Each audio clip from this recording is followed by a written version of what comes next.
Bonjour, bonjour à vous bien-aimés parents. Alors, ravi quand même de vous retrouver pour ce second numéro de cette série consacrée à la lecture de cette œuvre. Géniteur, apprenez à être parent. C'est de Théophile Akua. Alors, dans le premier chapitre, nous avons quand même parlé de l'engendrement. Et vous avez quand même dit qu'il faut engendrer pour avoir quelqu'un à accompagner. Et nous avons quand même parlé de deux sortes d'engendrement. Et il y a l'engendrement par le corps et l'engendrement par le cœur. L'engendrement par le corps passe par la naissance biologique et la naissance biologique d'un enfant, bien sûr, et l'engendrement par le cœur, c'est l'adoption d'un enfant.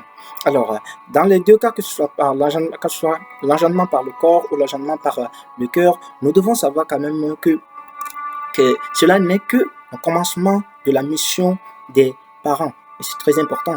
Et il faut le savoir, il ne suffit pas de naître homme, il faut devenir humain. Attendez. Aujourd'hui, nous allons continuer avec le second chapitre. Le second chapitre intitulé Être parent, c'est avoir une parenté affective avec l'enfant. C'est un chapitre qui est subdivisé en 4 parties. Aujourd'hui, je vais évoquer que les 2 premières parties. Alors, être parent, c'est avoir une parenté affective avec l'enfant. Vivre, c'est aimer, nous dit Emmanuel Mounier. En d'autres termes, il faut aimer pour vivre et trouver sens à son existence. On comprend pourquoi le pape Jean-Paul II affirme qu'aucun être humain ne peut vivre sans amour. Pour s'épanouir, la vie de l'enfant a besoin de l'expression d'amour de la part de ses géniteurs. Déjà, sa vie est le fruit de leur amour. Mais il faut encore de l'amour pour lui donner consistance et joie de vivre. Ce don d'amour qui s'origine dans la gestation de l'enfant doit avoir tout son déploiement dans la suite de son existence. En cela, chacun des géniteurs a son rôle à jouer. Passons en revue les étapes à privilégier pour la cause. Là, nous venons à la première partie de ce chapitre. Donc, au moment de la gestation. La gestation est le moment où la forme physiologique de l'enfant connaît sa croissance, sa mutation et sa consistance. Dans le même temps, l'enfant a besoin de la tendresse des géniteurs pour se consolider psychologiquement et affectivement. Cela passe par des paroles et les gestes qui accompagnent l'évolution de sa vie intra-utérine. De façon générale, la mère exprime cette affectivité première à travers le dialogue qu'elle instaure avec l'enfant. Dans la même perspective, l'attention qu'elle porte à son corps, son hygiène de vie, ses visites chez le médecin et les nombreux soins dont elle entoure l'enfant montrent qu'elle est pleinement dans son rôle.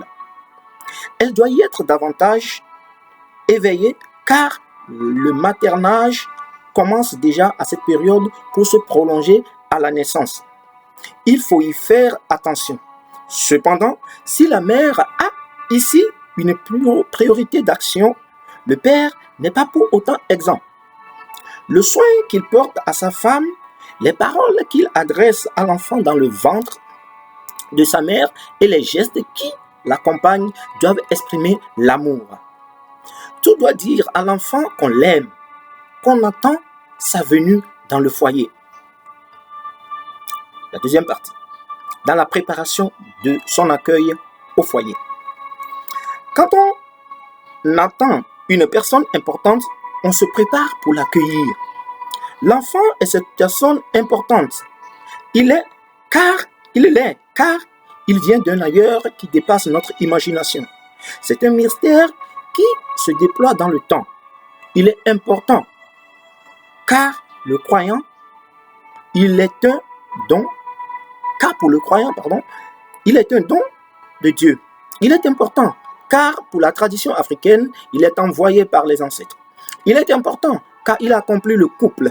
Il est surtout important, car il est voulu et désiré pour lui-même. Et parce qu'il est désiré, la maison d'accueil doit être l'attitude et les couleurs de ce désir. Les géniteurs le font déjà bien en préparant le berceau, en achetant des vêtements et en embellissant la maison. Mais au-delà de l'aspect matériel et logistique, il y a toute la dimension psychologique à ne pas oublier. D'abord, l'accueil joyeux à la maternité et ensuite l'ambiance harmonieuse de la maison. Pour le premier aspect, le grand poète Victor Hugo donne une idée quand il dit « Quand l'enfant paraît, le cercle de la famille applaudit à grands cris. » La première parution de l'enfant, c'est déjà à la maternité où sa mère, son père et autres parents seront présents pour lui souhaiter la bienvenue dans un hôte qu'on va accueillir comme un hôte qu'on va accueillir à l'aéroport. Même si l'enfant ne vient pas d'un avion, il vient quand même d'un ciel inconnu à nos yeux. Après l'accueil à la maternité, il y a ensuite toute l'ambiance d'allégresse qui doit l'entourer dans une maison pacifique et pacifiée. L'enfant aura une assurance affective première dans l'amour que les géniteurs se porteront mutuellement et qu'ils lui transmettront de façon naturelle. N'oublions pas ici qu'on peut être dans une belle maison tout en vivant l'enfer. L'enfant a plutôt besoin de sentir qu'il est au paradis à travers l'harmonie consensuelle de ses géniteurs. Les premiers moments de son existence seront empreints de cette harmonie affective et affectueuse. Merci.